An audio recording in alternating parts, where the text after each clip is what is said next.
నమస్తే. Welcome to I dream.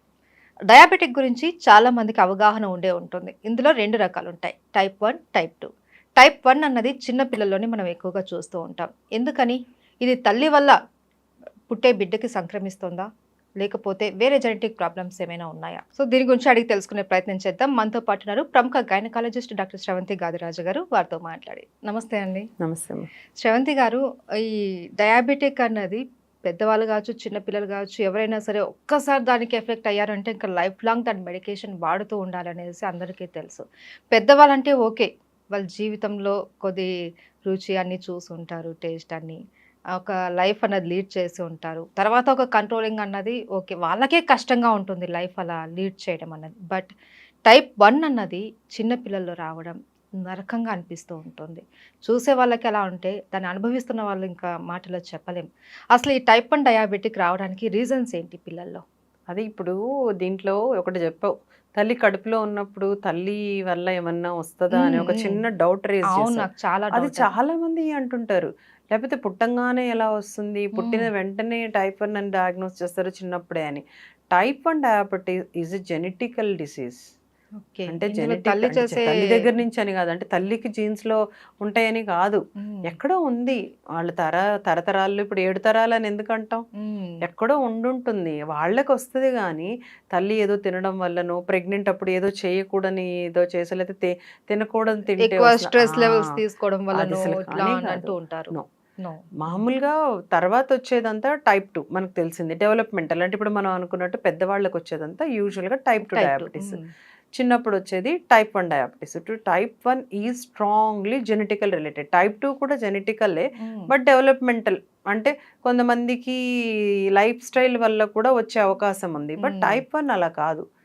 ఏముంది? కంప్లీట్‌గా జెనెటిక్ పరంగానే. Genetical cause. అంతేగాని అసలు తల్లి తినే ఫుడ్‌కు దేనికి సంబంధం లేదు. హ్మ్. బట్ కడుపుతో ఉన్నప్పుడు తల్లికి ఎటువంటి ఫుడ్‌లు తినొద్దు అని అంటాము? ఆబ్వియస్‌గా ఎవరైనా షుగర్స్, కార్బోహైడ్రేట్స్, ఫ్యాట్స్ తినకూడదు. హ్మ్. హెల్తీ. ఇప్పుడు మదరు కడుపుతో ఉన్నప్పుడు తినిందనుకోండి ఆవిడ లావైపోతది. హ్మ్. లావైపోద్ది. బేబీకి ఏదో వస్తదని గాదు. ఆవిడ ఎక్కువ షుగర్ తింటే బేబీకి షుగర్ వస్తదని గాదు. తను హ్మ్. లావైపోద్ది. తనకు ఫ్యాట్ ఒబెసిటీ తను వచ్చేస్తది. ఒబెసిటీ వచ్చేస్తుంది. ఎక్కడ పడితే అక్కడ ఫ్యాట్ డిపాజిషన్ వస్తుంది. హ్మ్. డెలివరీ కష్టమైపోతుంది. డెలివరీ తర్వాత కూడా అంత లావు ఉండిపోతుంది. దాని హ్మ్. గురించి తినేటప్పుడు ఇష్టమైనయి తినొచ్చు. బట్ దానికి తగ్గట్టు లిమిటేషన్స్ పెట్టుకొని మంచిగా ఎప్పుడు హెల్తీ డైట్ ఎవరైనా గానీ. హ్మ్. అది ఎవ్వరైనా గానీ healthy diet, healthy diet, healthy diet. ఏ ఏజ్ గ్రూప్ అయినా కూడా. అంటే ఈ ఏజ్‌లో కొంచెం చిన్న పిల్లలప్పటికి రిలాక్సేషన్ ఉంటుంది. వాళ్ళు ఏది తిన్నా కూడా పర్వాలేదు. కొంచెం ఏజ్ వచ్చాక మనం 30స్ అన్న తర్వాత కొంచెం జాగ్రత్త. 40స్ అన్న తర్వాత ఇంకా జాగ్రత్త. ఇంకా ఆఫ్‌కోర్స్ 60, 70 వాళ్ళకి షుగర్‌లు, బీపీలు ఉంటాయి కాబట్టి ఇంకొంచెం స్ట్రిక్ట్ జాగ్రత్తగా అయిపోతూ ఉండాలి. ఉంటాము. అవును. అంతకు మించి టైప్ 1 డయాబెటిస్‌కి వీళ్ళేదో ఉండడానికి అసలు సంబంధమే లేదు. హ్మ్. డోంట్ బ్లేమ్ ద మదర్స్ హ్మ్. అంతే. అయితే దాంట్లో మదర్‌కి డయాబెటిక్ ఉంది. అందుకే బేబీకొచ్చి ఉంటుంది అనేసి ఇలా కూడా చెప్తూ ఆ! ఉంటారు. దీంట్లో ఇంకో వేరియేషన్ ఏంటంటే హ్మ్. జీడీఎం హ్మ్. జెస్టేషనల్ డయాబెటిస్ మెలిటస్ అని ఉంటుంది. హ్మ్. అంటే వీళ్ళకి ప్రెగ్నెన్సీలో వస్తది హ్మ్. షుగర్స్. హ్మ్. అంటే బిఫోర్ ప్రెగ్నెన్సీ ఉండదు. దీంట్లో చాలా మందికి ప్రెగ్నెన్సీ అయిపోంగానే మళ్ళీ షుగర్ హ్మ్. మాయమైపోతుంది. కానీ నార్మల్ అయిపోతారు. కొంతమందికి కంటిన్యూషన్ అవుతది. కొంతమందికి మాత్రము ఇంక అదే కంటిన్యూ అవుతుంది. ఇది హ్మ్. Mild genetical predominance. ఓకే. దానివల్ల. సో, కానీ జీడీఎం ఉండే మదర్‌కి జెస్టేషనల్ డయాబెటిస్ అంటే ప్రెగ్నెన్సీలో డయాబెటిస్ ఉన్న మదర్‌కి మళ్ళీ బేబీకి షుగర్‌కి సంబంధం లేదు. లేదు. సో, తల్లి నుంచి ఏ విధంగాను బేబీకైతే రాదు. అదేదైనా జెనెటిక్ పరంగా ఉంటే మాత్రమే పుట్టే ఇప్పుడు బేబీకి మదర్ టైప్ 1 వస్తుంది. జెనెటికల్‌గా డయాబెటిక్ అంటే బేబీకి జెనెటికల్‌గా డయాబెటిస్ వచ్చే అది ఉంటది గానీ, హ్మ్. తన ఫుడ్ వల్లనో లేకపోతే జెస్టేషనల్ డయాబెటిస్ వల్లనో అలా హ్మ్. కాదు.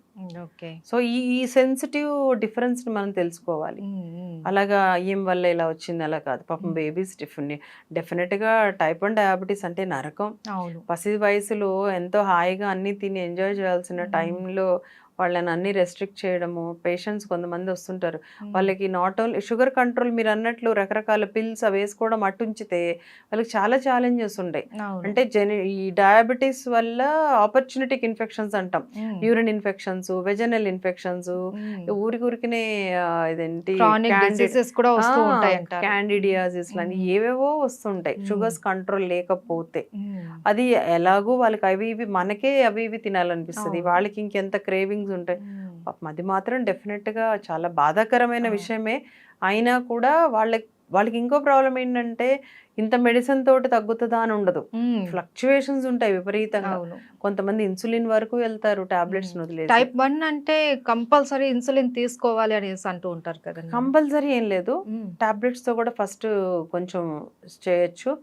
అండ్ లైఫ్ స్టైల్ మోడిఫికేషన్ అంటే కొంచెం చెప్తాము వీళ్ళకి ఏ టైప్ ఆఫ్, అంటే షుగర్ తినిన దాని వల్ల షుగర్ రాదు, బట్ డయాబెటీస్ ఉండే వాళ్ళు మాత్రం షుగర్ తినకూడదు. ఇది చూడాలి, నేను ఏం తినేదాన్ని కాదు మేడం, నేను పెద్దగా షుగర్ నాకు ఇష్టం లేదు స్వీట్స్, అయినా నాకు షుగర్ వచ్చింది అంటారు. సో అది ఆ డిఫరెన్స్ తెలియాలి.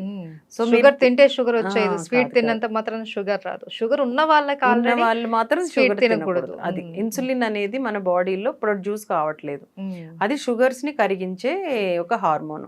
సో అందుకని ఇంకా మళ్ళీ ఆ హార్మోన్ లేదు కాబట్టి మనం బయట నుంచి షుగర్స్ తీసుకోవద్దు. అది ఎందుకు లేదు అంటే నీ బాడీ జెనెటికల్ లోపం వల్ల అది రిలీజ్ కావట్లేదు.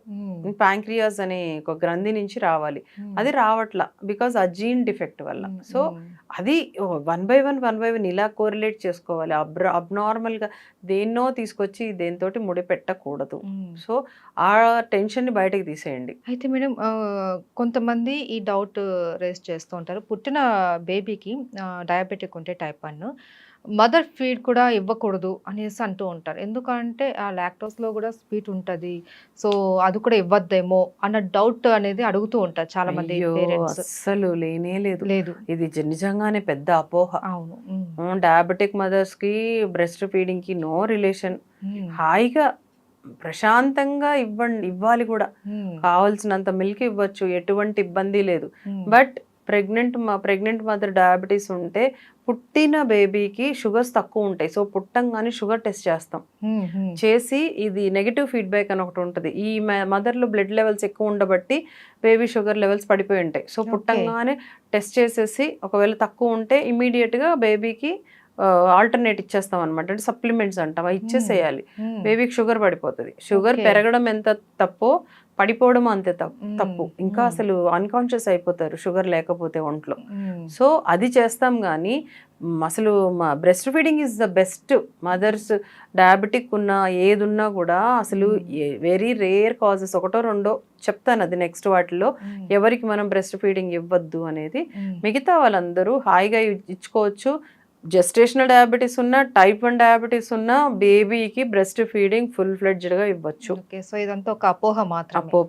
చాలా మంది భయపడి ఇవ్వకుండా ఉంటారు పాపం. అయితే మనం ఈ టైప్ 1 డయాబెటిక్ ఉన్న పిల్లలు వాళ్ళు ఎలాంటి జాగ్రత్తలు తీసుకోవాలి, వాళ్ళ లైఫ్ స్టైల్ ఎలా ఉండాలంటారు?